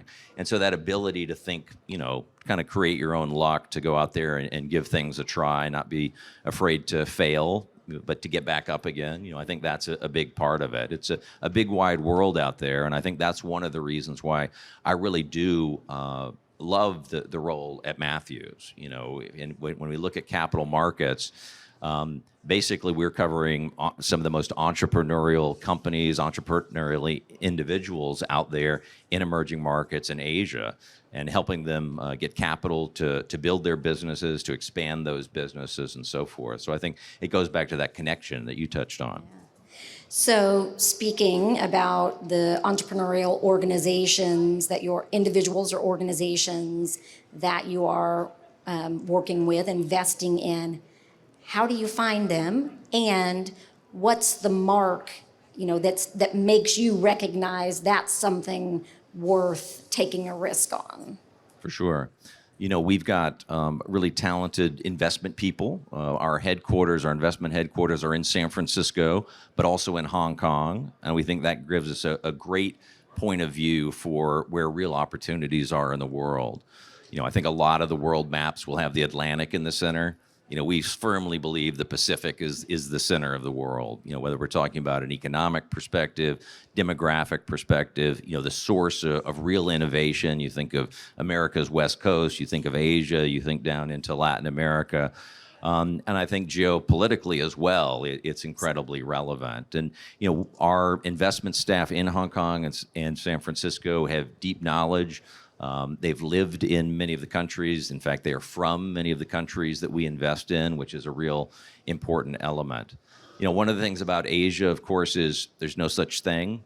There's individual countries, individual cultures within those.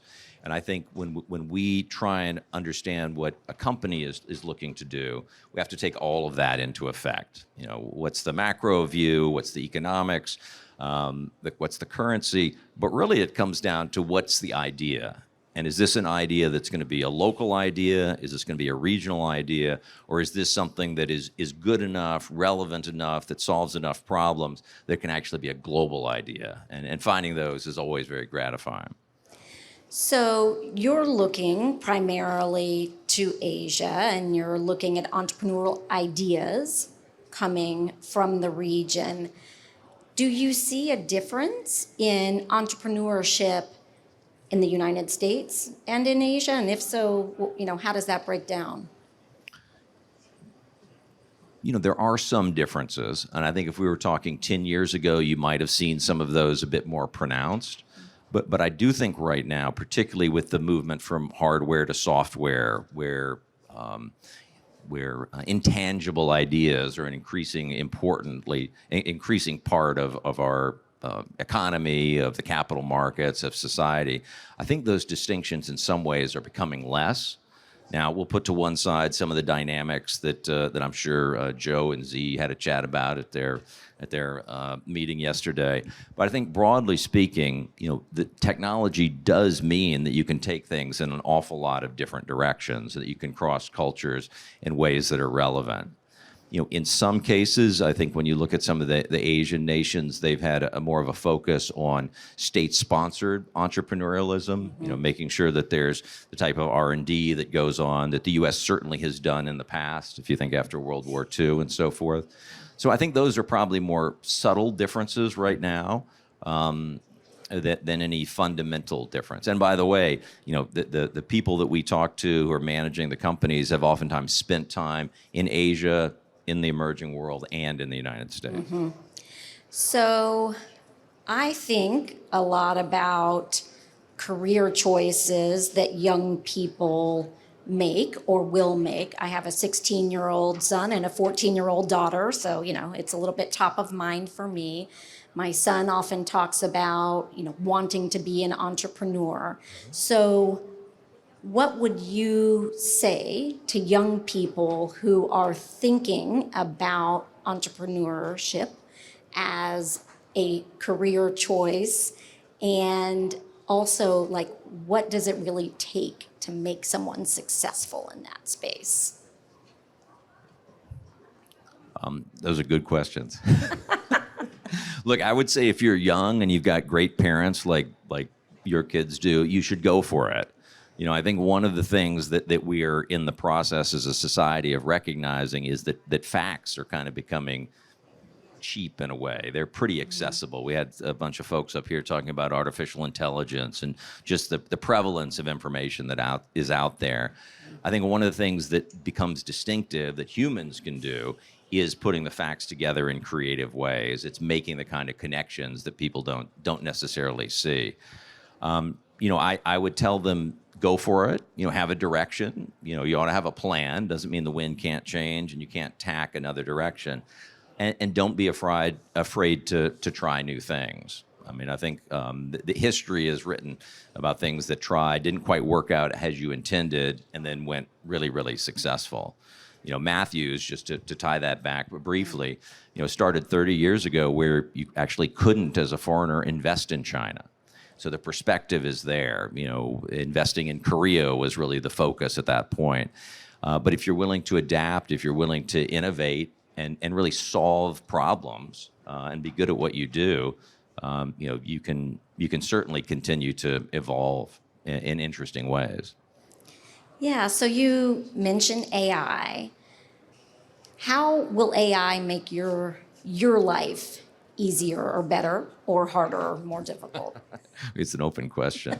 I think there are a number of efficiency elements that it might be able to bring. At the end of the day, it's a technology, so it has limitations in that regard. One of the things we're very focused on is the whole sustainability effort out there. And I think the ability to bring in non-traditional information, the ability to bring in third-party data, particularly around pollution, around environmental data, is something that we're looking at right now. The emerging markets, I think, is a unique opportunity. If you're thinking about sustainability, this is really where you're going to bend the curve.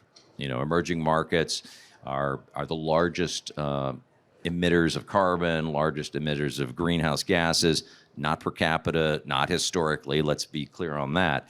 But if you're going to bend the curve, getting companies to make improvements in that regard is going to be where it's at. The social aspect is key in terms of what we think about, child labor, forced labor, workers' rights. So getting those right is really an area that we're focusing right now, still experimental, but using some of these AI systems to pull together unique data sets. Yeah. And so staying on that topic just for a moment, what are you doing at Matthews Asia specifically to ensure that the investments that you're looking at are, socially responsible and that, sort of adhere to the values that your company has? Yep. ESG or sustainability means different things to different people. We have a lot of clients in Europe, and they've got one particular view. We've got a lot of clients certainly in Asia, which tends to be more open to energy transition. How do you get off coal? Maybe it's not all the way to solar or wind, but liquid natural gas, et cetera.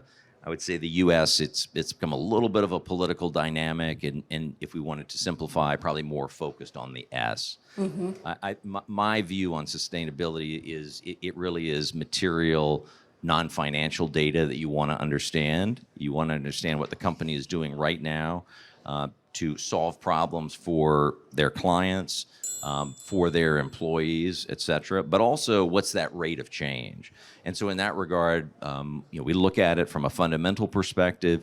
We have ESG sustainability specialists in San Francisco, but also in Hong Kong, in India. So we're bringing a real Asian-focused perspective, which is missing in a lot of the dialogue. Wonderful. Quick last question.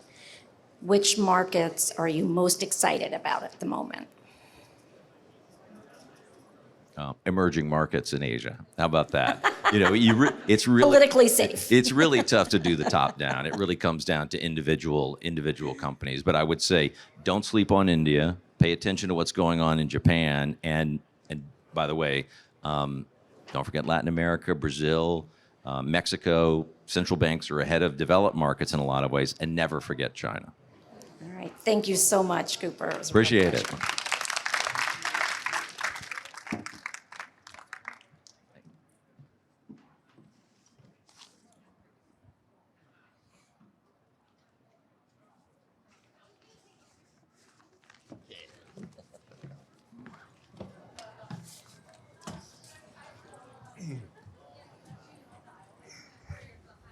It's great to have you with us.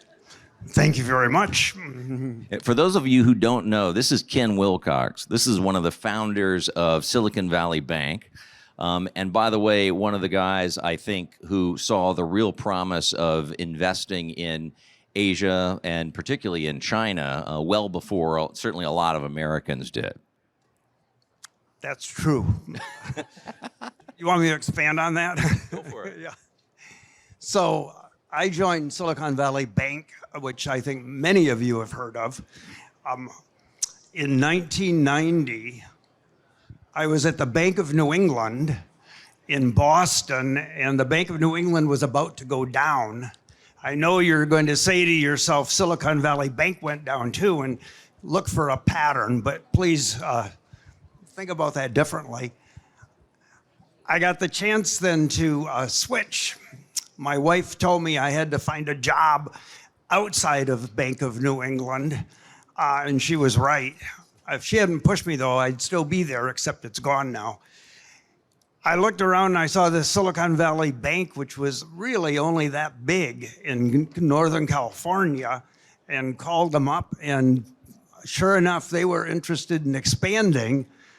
They saw 128 in Boston as their next opportunity. So I and my colleagues from the technology lending group at Bank of New England just joined Silicon Valley Bank and set up a shop in Boston. But you were asking about China, I think. We expanded across the nation wherever there was an innovation space. We weren't the kinds of people who say, oh, only in Silicon Valley. We kept the name because it has cachet, or at least it did. But we went to every innovation center in the US and set up shop, and it worked wonderfully. Somewhere around shortly after I got there, we started to develop these aspirations to do something in Asia, because there are so many entrepreneurs that had come from Asia and worked in Silicon Valley but got homesick. They wanted to go back, but they wanted to replicate what they'd done in Silicon Valley, or at least that's our way of thinking about it. Maybe they weren't trying to replicate anything, they just wanted to build something. And so we started reestablishing contact with them and going to various parts of Asia. Initially, it was Taiwan and Singapore. Eventually, we started going to Japan. And then when it didn't work out quite so well for us in Japan, we decided we'd go to the PRC. And that was like a huge eye-opener. We arrived in the PRC around 1998, I think. and we could feel the buzz. It was clear that something big was going to happen there. And you have to, when you think about that, you have to compare it to the Silicon Valley narrative at the time, because the Silicon Valley narrative in that era was, oh, those people over there in Asia, they copy, but they don't innovate. And of course, that's ridiculous, because anybody can innovate. It's not a function of ethnicity at all. And of course, there was a lot of copying, but it makes perfect sense. We did that here in the US in our early years. If somebody's ahead of you, you start by copying them, and then you leapfrog them. So we could feel that buzz, and I felt that we were kind of early on in terms of seeing it. You really were. You know, one of the questions, I guess, on the theme of entrepreneurism, do you see cultural differences? You've certainly invested in the U.S. And by the way, the U.S. is a big place, and we're not going to say Boston is like San Francisco. But what kind of differences did you see?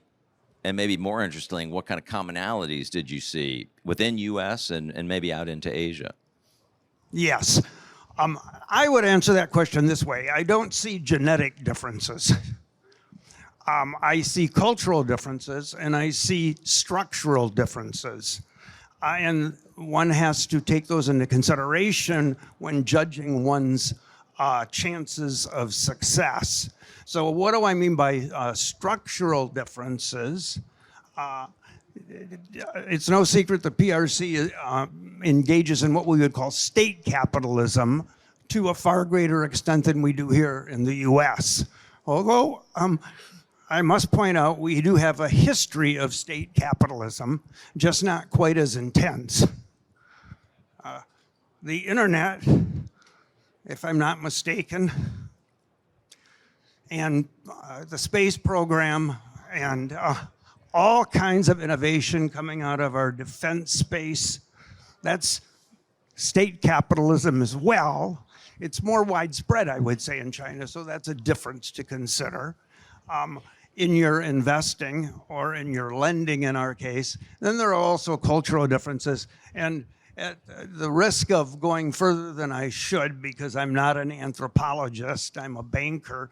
Oh, please do. One of the things that really I thought was fascinating, when we set up our bank in China, we finally got a banking license. It was hard work. We finally got a banking license. It, of course, was a joint venture with Shanghai Pudong, but we got that license, and we set up shop.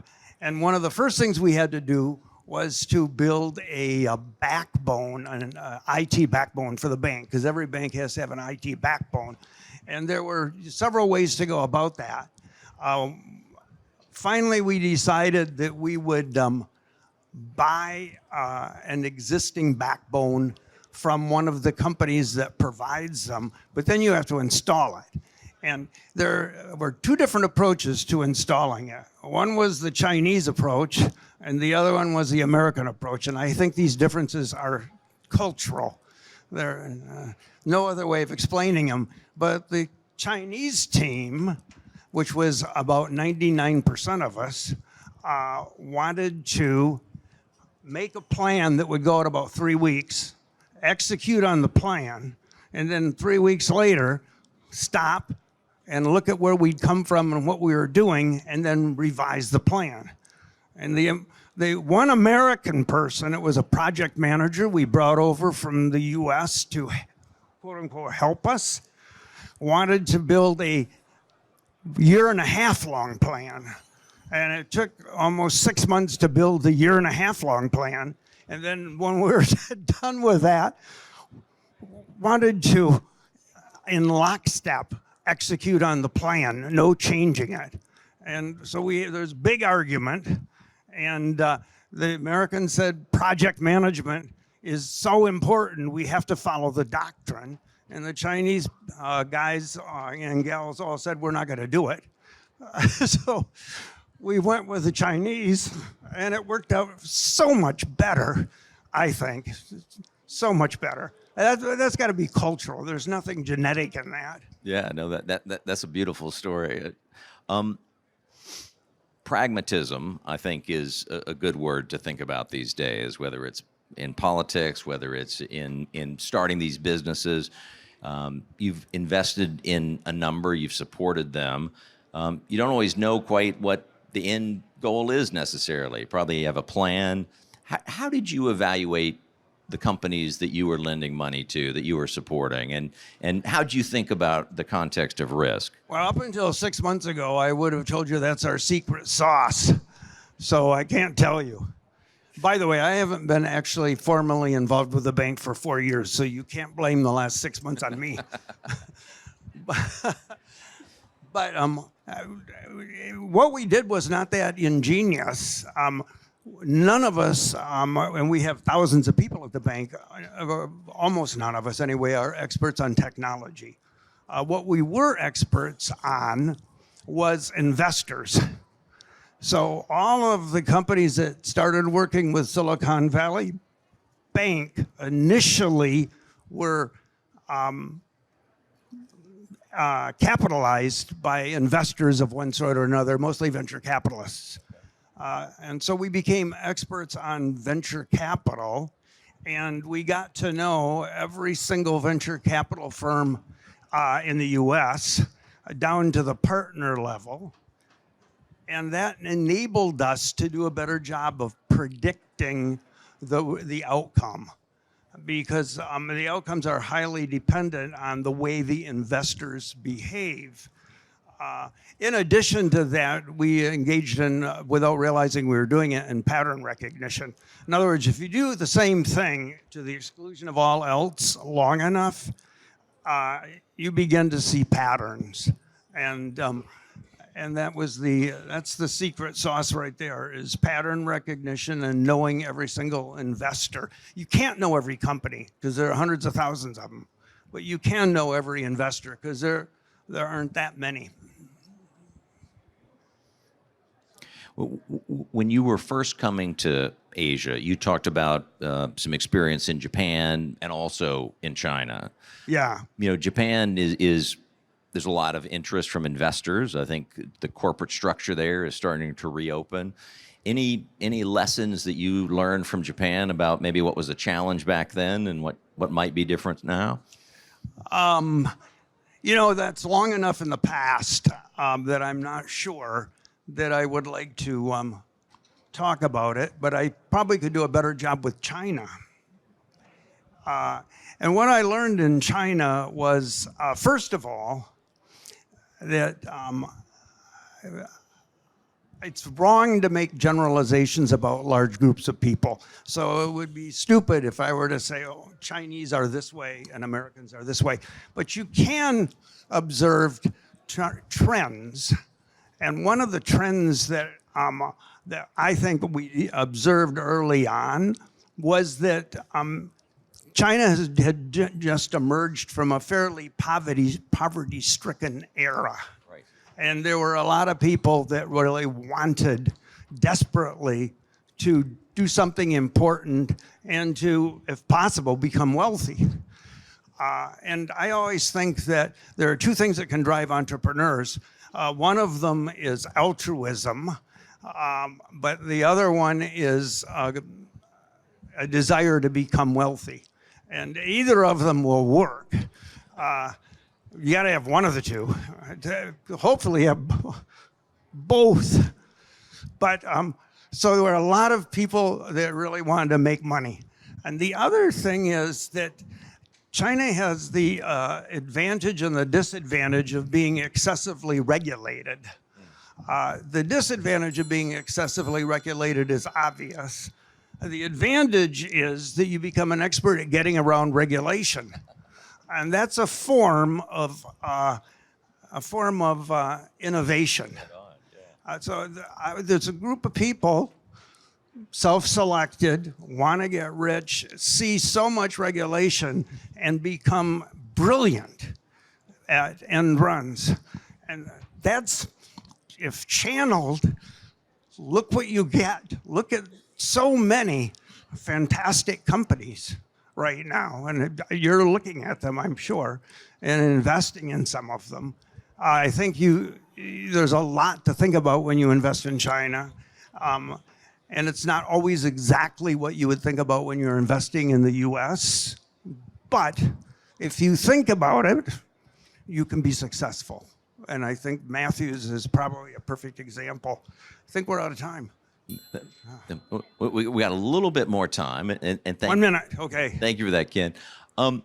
Any advice to folks out here? You know, we got some pretty important people out there in the audience, you know, and they're trying to get their good ideas out, and sometimes in new enterprises, sometimes in established businesses. What do they need to do to be successful? What works? Well, if in general, I just think extreme focus and not getting distracted, and having a positive inner voice as opposed to a negative inner voice is immensely helpful. However, as a little bit of advertisement for a book that I'm on the verge of publishing, which has to do with being successful as a Westerner in China, I will say that there's a lot of opportunity in China. There's absolutely no doubt. At the same time, China's not identical to us, either structurally or culturally. So expecting differences, looking carefully and observing the differences, understanding how the environment works, because too many Americans go to China and superimpose their past on China and interpret China as if they were working in California or, you know, where's she at, Ohio? And it doesn't work out that way, and then they're disappointed. So they can swing from extreme optimism to almost being jaded in a short time, and that's not the way to be successful. To be successful, you have to understand the people and the system you're working in. Ken, I'm going to get this book, and thank you very much for your time. Appreciate it. 100. Thank you very much to all 8 of our fantastic speakers. All the videos from these discussions will be posted on our website.